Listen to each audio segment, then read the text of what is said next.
प्रतिशत का मतलब कितना होता है? 100 में से। क्या होता है? 100 में से। जैसे हम कहें कि 5%, कितना कहें?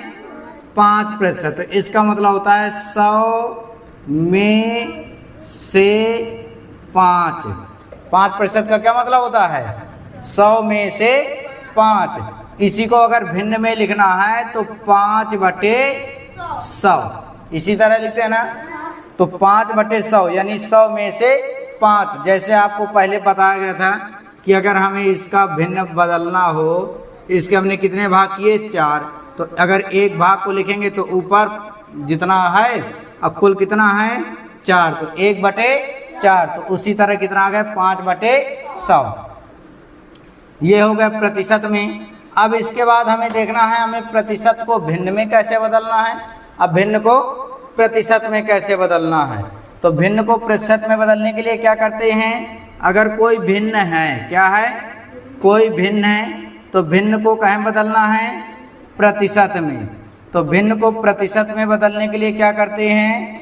100 का गुणा करते हैं। 100 का गुणा, ठीक है। जैसे मान लो कोई भी भिन्न हो, चाहे दशमलव भिन्न हो, चाहे साधारण भिन्न हो, चाहे मिश्र भिन्न हो, चाहे जैसी भिन्न हो, प्रतिशत में बदलने के लिए 100 का सीधे सीधे क्या करना है? गुणा कर, यानी सीधा कह सकते हो कोनो भी संख्या हो, कोई भी, चाहे दशमलव में हो, चाहे नंबर हो, चाहे भिन्न हो, चाहे जैसी हो, सभी में प्रतिशत में बदलने के लिए 100 का क्या करेंगे? गुणा। जैसे मान लो हम कहते हैं कोई भिन्न लिख दें, हमने भिन्न लिख दिया 3/4, इसको कहाँ बदलना है? प्रतिशत में बदलना है। तो 3/4 गुणे 100। 100 का क्या करना है? गुणा। सुबह वाली क्लास में पढ़ाया गया है ना ये। तो 25 चौको 100 है ना। अब 25 चौको 100, 25 × 75% आ गया। अब ये भिन्न है तब भी हमने 100 का गुणा किया। अब मान लो दशमलव में है 0.5, इसको कहाँ बदलना है? प्रतिशत में बदलना। कहाँ बदलना है? प्रतिशत में।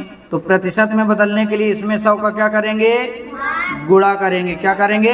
गुणा। कोई भी संख्या, देखो भिन्न है तब भी हमने गुणा किया, और दशमलव में है तब भी हमने 100 का गुणा किया। अब 100 का गुणा करेंगे तो कितना आएगा? 520। अब एक अंक में क्या करना है? दशमलव लगाना। तो एक अंक में